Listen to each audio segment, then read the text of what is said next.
मेरे साथ है ITI म्यूचुअल फंड के senior fund manager Alok Ranjan जी, और उनसे जानते हैं क्योंकि काफ़ी सारी उत्सुकता है ये बजट के बाद में कि क्या कुछ बदलाव आ सकते हैं। जो मध्यम वर्ग के हाथ में एक तरह से 12 लाख रुपए का टैक्स फ्री आने वाला है, उसके बाद में बाजार में किस तरह से हलचल होगी, निवेश किस तरह से बढ़ेगा। सर, आपका बहुत बहुत स्वागत है।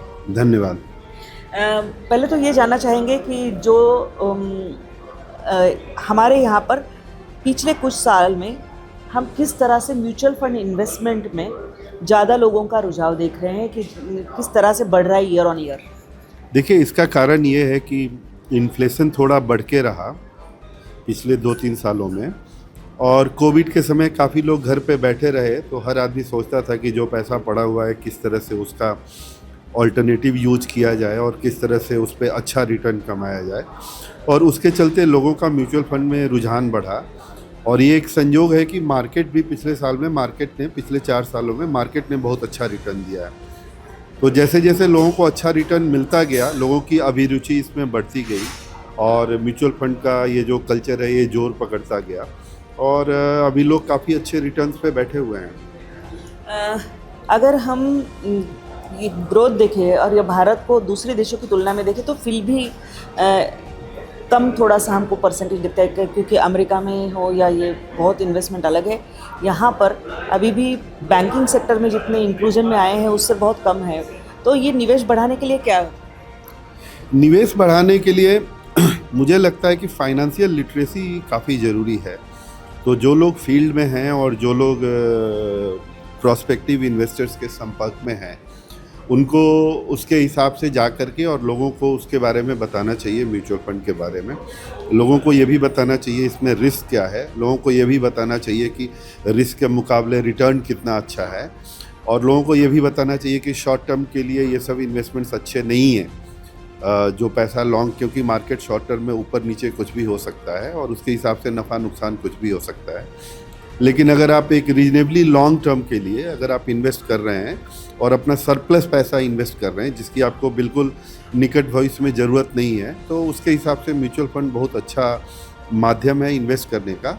और इसमें इन्वेस्टमेंट में एवरेज आप देखेंगे तो 12%, 15%, मतलब कुछ रिटर्न की गारंटी तो नहीं की जाती है, लेकिन एवरेज रिटर्न देखेंगे अगर पिछले 5-10 साल का तो 12-15% रिटर्न आता है, जो कि फिक्स डिपॉजिट या बाकी सब के मुकाबले काफ़ी अच्छा है।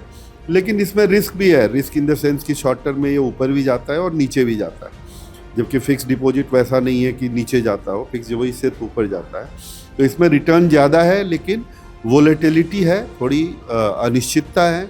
लेकिन इस वोलेटिलिटी और अनिश्चितता को हम काफ़ी कम कर सकते हैं अगर हम लंबे समय के लिए निवेश करें। तो अगर आपको 3 साल के लिए, 5 साल के लिए, 7 साल के लिए इन्वेस्ट करना हो तो मुझे लगता है कि ये एक अच्छा माध्यम है। अभी जो वित्त मंत्री ने एक 12 लाख तक का टैक्स फ्री इनकम एक मिडिल क्लास को दिया है, तो उसमें एक तो ये होगा कि क्रय शक्ति बढ़ेगी, तो मार्केट में पैसा सर्कुलेट होगा ज़्यादा। उसके अलावा इन्वेस्टमेंट की तरफ क्या रुझान बढ़ सकता है, नंबर 1। नंबर 2, उस स्थिति में आप क्या सलाह दोगे, क्योंकि लोगों का कभी कभी होता है कि लमसम डाल दूँ या SIP ज़्यादा अच्छा है? देखिए, पहली बात कि बजट में जो हुआ है मैं वो आपको बताऊं कि नए इनकम टैक्स के स्कीम में पहले 10 लाख तक का जो इनकम था वो ऑलमोस्ट टैक्स फ्री था। इस 10 लाख की लिमिट को बढ़ा करके 12 लाख कर दिया गया है। तो इसका मतलब ये है कि पहले जो लोग नए स्कीम में 10 लाख तक कमाते थे उनको टैक्स नहीं देना पड़ता था। अब जो लोग 12 लाख तक कमा रहे हैं उनको भी टैक्स नहीं देना पड़ेगा। तो उसके हिसाब से जो लोग 12 लाख कमा रहे हैं उनको कम से कम ऑलमोस्ट मैं कह सकता हूँ कि 1 लाख रुपए की बचत होगी। और वो बचत कहाँ जाएगा ये उस आदमी की स्थिति पे निर्भर करता है। कोई उसका टीवी खरीद सकता है, कोई उसका फ्रिज खरीद सकता है, कोई उसके लिए ट्रैवल एंड टूरिज्म में घूमने के लिए जा सकता है, कोई आदमी उसको जो पैसा बचा उसको बैंक में जमा कर सकता है, कोई आदमी उससे ऑटोमोबाइल खरीद सकता है। तो ये कहना बहुत मुश्किल है कि एग्जैक्टली वो पैसा कहाँ जाएगा, लेकिन या तो वो पैसा कंज्यूम होगा और नहीं तो वो पैसा बैंक में आएगा और या म्यूचुअल फंड में आएगा। तो इससे हर क्षेत्र में फ़ायदा होने का अनुमान है, क्योंकि सेविंग्स बढ़ेंगी और उसके चलते इन्वेस्टमेंट बढ़ेगा, और इन्वेस्टमेंट जब बढ़ेगा तो इंडस्ट्री में ग्रोथ आना चाहिए उस हिसाब से। एक और होता है कि म्यूचुअल फंड सही है, ये कहीं ना कहीं मैसेज पूरा बैंकिंग सेक्टर के ओर से जा रहा है। मैं पैनल डिस्कशन में सुन रही थी कि म्यूचुअल फंड सेफ भी है। तो एक होता है कि अमूमन मध्यम वर्ग डर जाता है, रोज़ रोज़ अगर वो मार्केट को ऊपर नीचे पे उछाल देखे और जब रेड में कभी आ जाता है तो उसको लगता है निकालो। तो पैनिक या फिर ओवर ग्रीड, ये दोनों ही रिस्की है। देखिए, म्यूचुअल फंड सेफ है ये हम इस मायने में कहते हैं कि आपका पैसा लेकर कोई भागेगा नहीं। मतलब म्यूचुअल फंड में ट्रांसपेरेंसी है, और अगर आप सही आदमी के थ्रू कर रहे हैं और आपका पैसा म्यूचुअल फंड में जा रहा है तो it is extremely regulated. SEBI watchdog है, सेबी हम पे नज़र रखती है, और सेबी ये सर्टेन करती है कि म्यूचुअल फंड में आपका पैसा गायब नहीं हो, आपके साथ धोखाधड़ी नहीं हो। जहाँ तक इन्वेस्टमेंट की बात है, म्यूचुअल फंड में सेफ्टी के मामले में ऊपर नीचे ज़रूर होगा। तो सेफ्टी का ये मतलब नहीं है कि अगर आपने 100 रुपये डाले तो वो 90 रुपया, 80 रुपया, 70 रुपया नहीं हो सकता है, वो ज़रूर हो सकता है। लेकिन अगर आप लंबे समय के लिए अगर निवेशित रहेंगे तो मेरे ख्याल से कहीं ना कहीं मार्केट लॉन्ग टर्म में अच्छा करता है, तो आपका पैसा भी रिकवर होगा और साथ में आपको उस पर अच्छी कमाई भी हो सकती है। तो इस मामले में हम कह सकते हैं कि म्यूचुअल फंड सेफ है। एक और है कि स्मॉल कैप, मिड कैप या फिर लार्ज कैप में एक जिसकी अमूमन ऐसे समझ लीजिए कि 1 लाख महीने के आए हैं, उसने किस फंड को चुनना चाहिए, कितने समय तक इन्वेस्टेड रहना चाहिए इसमें? देखिए, सबसे पहली बात आपने पिछले सवाल में भी पूछा था, मैं जवाब नहीं दे पाया, कि सबसे अच्छा तरीका आम आदमी के लिए या निम्न मध्यम वर्ग के लोगों के लिए जिनको सरप्लस इन्वेस्टमेंट करना हो, सबसे अच्छा तरीका है SIP करना। SIP मतलब सिस्टमेटिक इन्वेस्टमेंट प्लान। तो जब आपको ये पता नहीं है कि मार्केट शॉर्ट टर्म में बढ़ेगा या घटेगा, कहाँ जाएगा, कैसे होगा, आपको स्टॉक्स की समझ नहीं है, आपको ये नहीं पता है किस शेयर में पैसे लगाने हैं, तो अच्छा तरीका ये है कि ये निर्णय आप एक्सपर्ट्स के ऊपर छोड़ दें। वो एक्सपर्ट्स म्यूचुअल फंड की कंपनीज के लिए काम करते हैं, जिनको हम फंड मैनेजर बोलते हैं, राइट। तो अगर आप उनको पैसा देंगे तो वो आपके लिए निर्धारित करेंगे उसको कब, कैसे और कहाँ पे इन्वेस्ट करना है।